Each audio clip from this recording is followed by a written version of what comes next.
بسم اللہ الرحمن الرحیم۔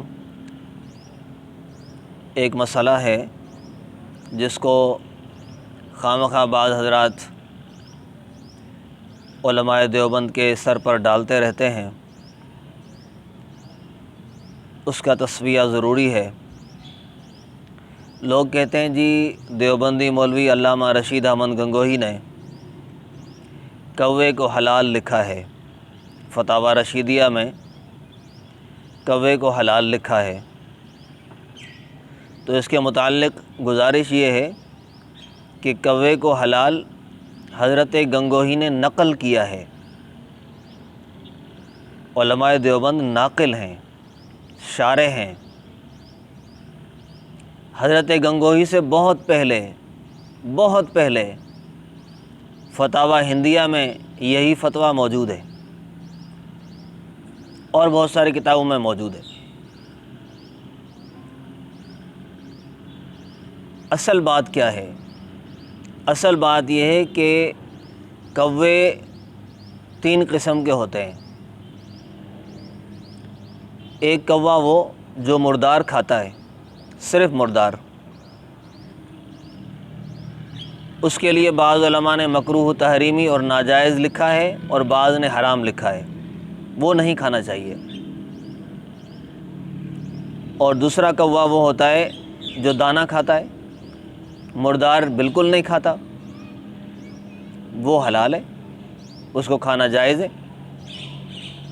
تیسرا کوا وہ جو دونوں چیزیں کھاتا ہے، حلال بھی حرام بھی، دانہ بھی کھاتا ہے مردار بھی کھاتا ہے، جیسے گھروں میں مرغیاں ہوتی ہیں، حلال حرام سب کھاتی ہیں اور وہ مرغیاں حلال ہیں، لہٰذا ایسا کوا بھی کھانے میں کوئی حرج نہیں۔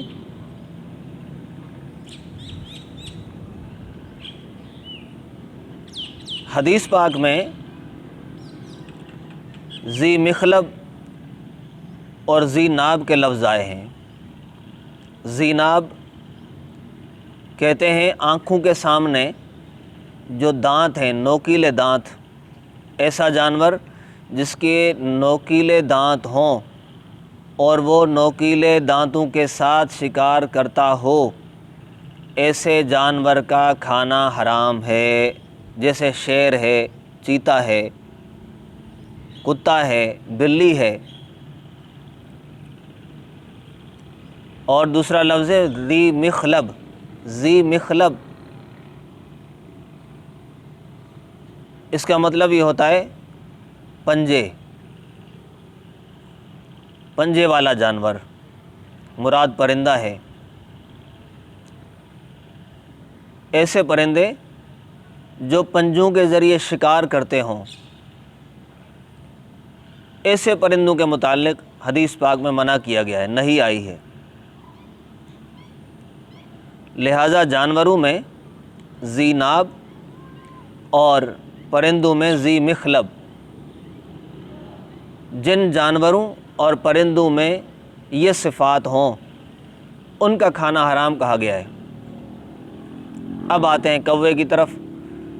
کوا نہ ہی ذی ناب ہے نہ ذی مخلب ہے، پرندوں میں سے ہے اور ذی مخلب نہیں ہے، پنجوں کے ذریعے شکار نہیں کرتا۔ جب پنجوں کے ذریعے شکار نہیں کرتا ہے بھی پرندہ، تو دوسرے حلال پرندوں کی طرح یہ بھی حلال ہوگا، لیکن انہی شرائط پر جو میں نے بیان کی۔ یہ بات ہو گئی۔ اب پھر سوال کرنے والا یوں کہتا ہے پھر تم کھاتے کیوں نہیں ہو؟ پھر کھاؤ۔ تو گزارش یہ ہے کہ ہر حلال چیز کھانے کی نہیں ہوتی، انسان کی طبیعت بھی ہوتی ہے۔ یہ تھوڑی ہے کہ ہر حلال چیز کھاتے جاؤ، نہیں، بہت ساری ایسی چیزیں ہیں کہ جو ہم نہیں کھاتے روزانہ، بلکہ زندگی بھر نہیں کھاتے۔ کئی لوگ آپ نے دیکھے ہوں گے فارمی مرغی نہیں کھاتے، انہیں گھن محسوس ہوتی ہے، تو لازمی ہے کہ وہ کھائیں۔ کئی لوگ ایسے ہیں جو بڑے کا گوشت نہیں کھاتے، لازمی ہے وہ کھائیں، کوئی لازمی نہیں۔ دنیا میں اتنی ساری چیزیں موجود ہیں کھانے کے لیے، لازمی نہیں کوا کھایا جائے، لیکن فتویٰ یہ علماء دیوبند نے نہیں دیا۔ علماء دیوبند ناقل ہیں، جیسے بڑوں نے فتویٰ دیا علماء دیوبند اسی فتوے پر قائم ہیں۔ لہٰذا اگر حضرت گنگوہی نے یہ کہا ہے یا حضرت مولانا مفتی طارق مسعود صاحب دامت برکاتہم العالیہ نے کہا ہے تو بالکل درست کہا ہے، قطعاً غلط نہیں کہا، اکابر کا فتویٰ بالکل درست ہے۔ اللہ تعالی ہمیں سمجھنے کی توفیق عطا فرمائے۔ وما توفیقی الا باللہ۔